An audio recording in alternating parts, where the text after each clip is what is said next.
Hello everyone, how are the students. Pakistan के number 1 spoken English language course में warmly तौर पे वेलकम करता हूँ। आज हम टेंसेस के पहचान और इनके रूल्स क्या हैं with the help of example discuss करेंगे। So let's get started.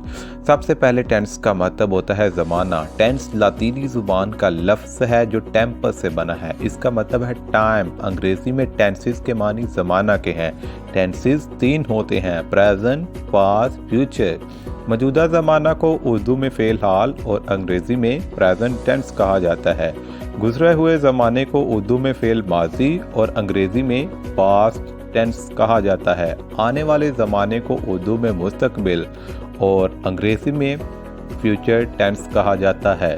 तीनों टेंसेस की 4 हालतें हैं, इंडेफिनिट टेंस, कंटिन्यूस टेंस और परफेक्ट टेंस। इसी तरह perfect continuous tense. Present tense की दरअसल सूरतें हैं, प्रेजेंट इंडेफिनिट टेंस, इसी तरह प्रेजेंट कंटिन्यूस टेंस और इसी तरह प्रेजेंट परफेक्ट टेंस यानी कि फ़ेल हाल मुकम्मल। इसके अलावा प्रेजेंट परफेक्ट कंटिन्यूस टेंस यानी कि फ़ेल हाल मुकम्मल जारी। पास्ट टेंस की भी दरअसल 4 सूरतें हैं, पास्ट इंडेफिनिट टेंस, इसी तरह पास्ट कंटिन्यूस टेंस और थर्ड पे है जी पास्ट परफेक्ट टेंस और फोर्थ पे आप देखेंगे पास्ट परफेक्ट कंटिन्यूस टेंस। इसी तरह फ्यूचर टेंस की दरअसल 4 सूरतें हैं, future indefinite tense, future continuous tense, इसी तरह फ्यूचर परफेक्ट टेंस और फोर्थ पे है फ्यूचर कंटिन्यूस टेंस। तो हम इनको डिस्कस करते हैं। सबसे पहले प्रेजेंट इंडेफिनिट टेंस क्या होता है, यानी कि फ़ेल हाल मुतलक। तारुफ इसका कहते हैं अगर किसी जुमले में काम का करना या होना पाया जाए लेकिन उस वक़्त तय्युन ना हो तो इस जुमले को फ़ेल हाल मुतलक का जुमला कहते हैं। यानी कि मैं कहता हूँ अहमद खत लिखता है, मुझे नहीं पता कब लिखता है। ठीक है, पहचान इसकी ये है कि जुमलों के आखिर पे ता है, ती है, ते है वगैरह आता है।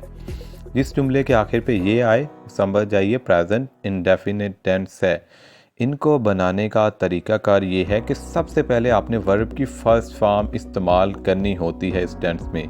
ही, शी, इट जहाँ हो वहाँ पे एस या ई एस का इजाफा लगा दें, यानी कि वाहद के साथ। अगर कोई फेल X, S H, C H S पर ख़त्म हो तो ई एस का इजाफा करें वरना ना करें।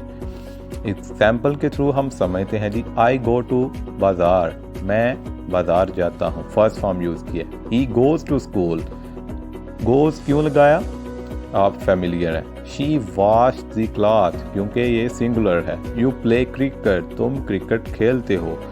We swing a song, we sing a song हम गाना गाते हैं। दे लाइक एप्पल्स, वो सेब पसंद करते हैं।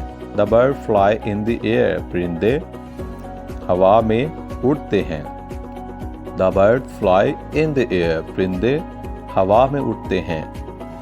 नेगेटिव सेंटेंसेस प्रेजेंट के फ़ेल हाल मतलब के जुमलों में नफ़ी बनाने के लिए अगर फ़ाइल वाहद गायब यानी ही, शी, इट हो या किसी वाहद इसम सिंगुलर एंड नाउन हो तो उसके फ़ौरन बाद डजंट और फिर वर्ब की फर्स्ट फॉर्म लगाएं।